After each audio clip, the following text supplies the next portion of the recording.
皆様こんにちは、カズマサのチャンネルへようこそ。こんにちは。いきなりだが、今日はパキスタンとインドネシアに飛ぶぜ。おかしくない？なんで両方へ行くのよ。二つの国をぜひ比較したいんだよ。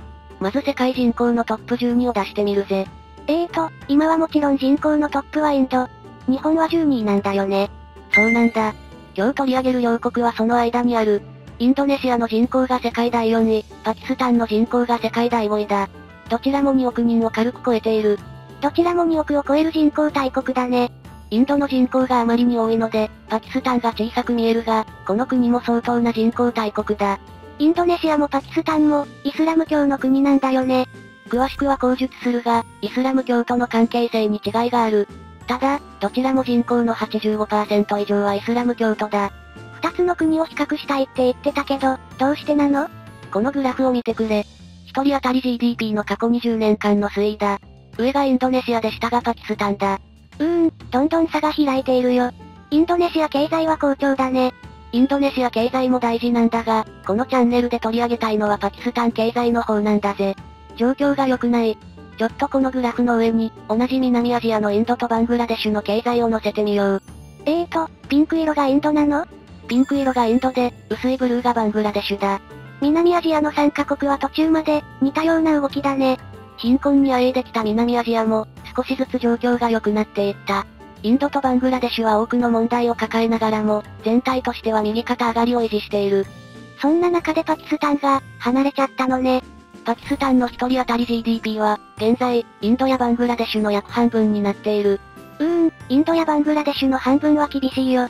所得が少なすぎるよ。パキスタンの最近のニュースといえば、インドとの戦争が緊張感を生んだり、アメリカのトランプ大統領をノーベル平和賞候補に推したりと、話題自体は出ている。しかしその背景に注目したい。経済状況が火の車だ。迷走しているね。インドネシアと比較しながら考える。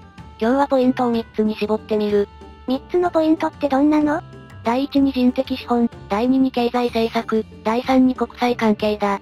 人的資本、経済政策、国際関係。わかりやすく説明してね。了解した。まずは人的資本の話から始めよう。人的資本ってことは、教育とか職業訓練の話？いや、その前に年齢構成を見よう。こんなグラフを作ってみた。各棒グラフは合計 100% になっている。左から15歳未満、真ん中が15歳以上64歳未満、右側は65歳以上だ。パキスタンの15歳未満って、36.2% もいるんだね。すごい数字だよ。日本でここの数字が一番大きくなったのは、終戦後の1950年頃だ。それでも約 35.4% という記録が残っている。今のパキスタンは日本のスーパーベビーブームの時より、15歳未満の比率が高いんだね。ちなみに、15歳未満の比率が、バングラデシュは 25%、インドは 25%、スリランカは 22% で、皆インドネシアの数字に近い。パキスタンだけ、貧困状態の中で、人口が急増しているね。若年層依存構造という、働けない子供の割合が多すぎる状態のことだ。どうしても、経済を支える力が弱くなる。真ん中の生産年齢人口の比率が低いね。日本と数字が近い。前に日本の労働人口の動画で、生産年齢人口と労働力人口の話をしたけど、日本の場合は高齢者や女性の労働参加がテーマだった。しかしパキスタンで労働力人口を増やそうとすると、児童労働がテーマになる。全く逆の状態だね。でも児童労働を減らさなければ、将来の能力に差が出てしまう。パキスタンと逆なのが、インドネシアなんだ。人口ボーナスだね。総人口が2億7870万人。その 68.2% が生産年齢人口なんだから、すごいパワーだ。7割弱だからすごいね。生産だけじゃなくて消費も増えるよね。インドネシアは、国内消費市場が GDP の 60% を超えているというデータがある。いわゆる内需主導型経済だ。内部の回転力が力強いね。次に、人口構成ではなく、人的資本投資の話をしよう。人的資本投資？インドネシアは2025年から、学校給食無償化や健康診断無償化プロジェクトを試験導入する予定だ。これも、貧困削減策の一環だ。子供たちが健康的に教育を受けられる環境を作る。学校給食無償化って大事よね。学校で子供たちに無料で食事を提供する。一番大きいのは、それを楽しみに子供たちが学校に来ることだ。もちろん貧しい家庭の栄養状況が改善する。そうすると、勉強に集中できて、将来の仕事が変わる。子供が栄養不足になると、勉強しても上に行けないしね。健康診断無償化も同じ感じ？子供たちの健康を無料でチェックするプロジェクトもこれだけの人口でやれば大きい。病気を見逃さないようにして、健康な大人を育てようとしている。インドネシアは他に、どんな投資をしてるの？教育文化省が、エドテック企業ゴジェックの創業者を起用してデジタル教育を進めてる。エドテックってのは、教育とテクノロジーを組み合わせたものだ。オンラインで勉強できる環境を整えて、高等教育に進む人を増やそうとしてるんだ。ゴジェックって何？ゴジェックはインドネシアの有名なテック企業だ。もともとは配車サービスで知られているけど、今はいろんな分野に進出している。その創業者が教育に協力してるって話だ。今の時代は早い段階からデジタル教育に取り組むね。職業訓練もあるの？技能実習生の海外派遣も増やしている。日本にも来ているよね。そうなんだ。外国で技術を学ぶために人を派遣する。安くはないが、技術の習得に加えて国際取引のきっかけになるので、積極的だ。インドネシアの人的資本にかける情熱が見えるね。パキスタンはどうなの？昔、パキスタンの識字率に驚いたことがある。2020年頃のデータなんだけど、15歳以上の識字率は 60% 程度しかない。女性に限定すると 48% と半分を切ってしまう。さらに農村部の女性となると 20% 程度という記録が残っている。全体で6割程度の人しか文字が読めないの？女性だと半分以下なのね。パキスタンは教育投資が全然足りてないんだよ。特に中等教育就学率は南アジアで最下位だ。とりわけ女子教育格差がひどいんだよ。それはなぜなの？宗教的な理由？まずは、その宗教の話から始めよう。パキスタン憲法はイスラム教を国教と定めていて、法律の多くがイスラム法シャリアに基づいている。なるほど。イスラム法が国の基盤だね。一方、インドネシア憲法は宗教の自由を保障していて、イスラム教は国教ではない。かなり寛容だ。そして女子の就学率も、6歳から9歳が約 95%、15歳から19歳でも約 85% ある。すごいね。19歳まで女子が学校に行ける。イスラム教が多数派だけど、多宗教だし、女子教育にも力を入れてるね。両国の格差は大きい。しかし、一番の理由は宗教ではないかもしれないんだ。どういうこと？金銭的な理由が見え隠れしている。そうか。もともと子供の教育は国家予算が取れないと、学校も増やせないしね。パキスタンという国は、政府予算の 60% が、債務返済の利払いに使われてる。そういうことか。返済で首が回らなくなっている。教育や保険に回すお金が本当に足りない。また、2025年度は、国防費が優先された。インドと戦争してたものね。債務利払いと国防費。そりゃ、教育が遅れるよ。経済力も伸びてこない。やはり、人的資本の部分で、アジアでも20年から30年ぐらい遅れた国になっている。ここが経済格差で最初に気になるポイントなんだ。人的資本の格差が大きいことが分かったわ。経済格差の第2の要因についても話して。マクロ経済政策について見ていこう。マクロ経済政策って具体的に何？国全体の経済を管理することだ。例えば、インフレを抑えたり、財政を健全に保ったり、経済成長を促す政策を立てるんだぜ。まず、インフレ対策について教えて。インドネシアはインフレターゲティングを成功させている。インフレターゲティングってのは、中央銀行が物価上昇率の目標を決めて、それに合わせて政策金利を調整する。具体的に、インドネシアのインフレはどうなってるの？ 2025年4月時点で、消費者物価上昇率を 2% に抑えてる。これは2022年後半の 6% 台から大きく改善した数値だ。2% に抑えたの？すごい調整能力だね。一方、パキスタンはマクロ経済が不安定だ。債務依存型経済、つまり借金が多すぎて、返済に追われている。さっきも話が出たけど、パキスタンは債務が重しになって動けないんだね。パキスタンは対外債務の返済額が外貨準備を大幅に超えてる。2023年には外貨準備が輸入2週間分まで減ったんだぜ。輸入2週間分しかないの？それってギリギリだよ。産業構造も大きく異なっている。2021年のデータで、インドネシアはすでに第三次産業が GDP の 46.2% を占めている。半分近くがすでに第三次産業なのね。パキスタンはどうなの？農業依存が高い。しかも、2025年度の農業成長率は 0.6% で、これは9年ぶりの低水準だ。悪天候の影響もあるが、農業の生産効率が低く、さらに経済の多様化が遅れている。苦しい国でよく見る光景だね。目標も両国は大きく違っている。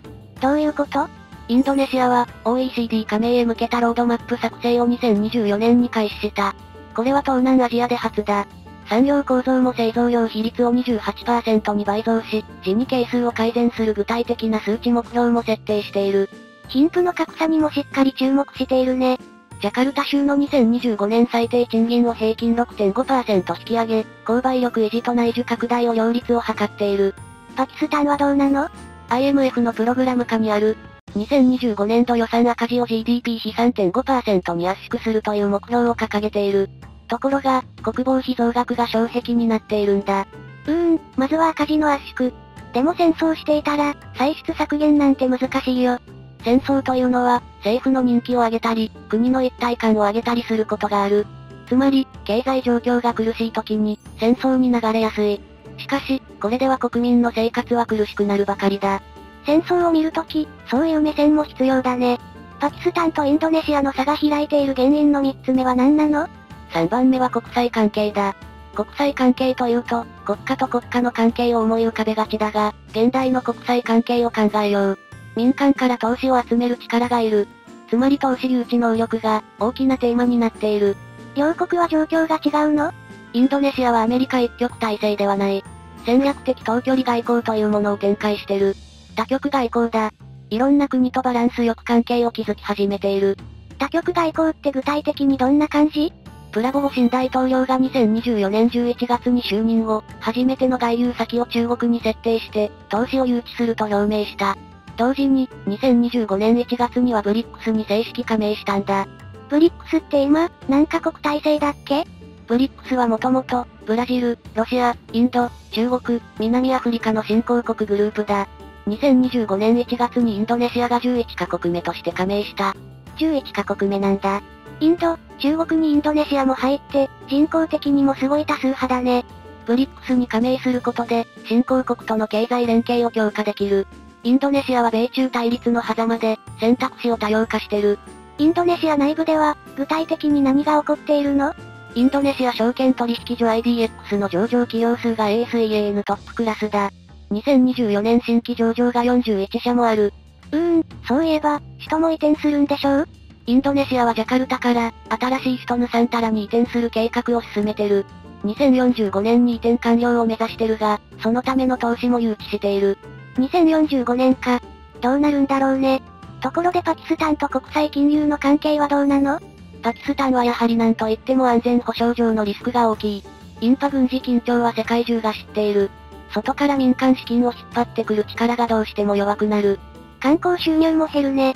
2025年4月から5月にかけて、カシミール紛争で観光収入が壊滅した。空爆の応酬があったからね。軍事費のシェアも大きいの？パキスタンの軍事費は、GDP 比 3.5% を超えてる。インドは 2.5% だから、それより大きい。つまり、インドと戦争すればするほど、財政赤字へのダメージという点で不利になる。こういうのって、国際的な信用にも影響する？こちらの表を見てくれ。ムーディーズ2025年の国別信用格付けだ。国別信用格付けって何に影響するんだっけ？格付けが低いと、外国からの投資が減るし、借金の金利も高くなってしまう。ちょっと、日本は A1 なの？日本は少し下がってしまった。A1 から A3 は上位中程度格付けといった感じだ。高格付けから落ちてしまったんだ。なるほど。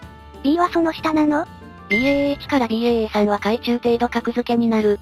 つまり、中程度格付けの中に、日本からインドまで入っている。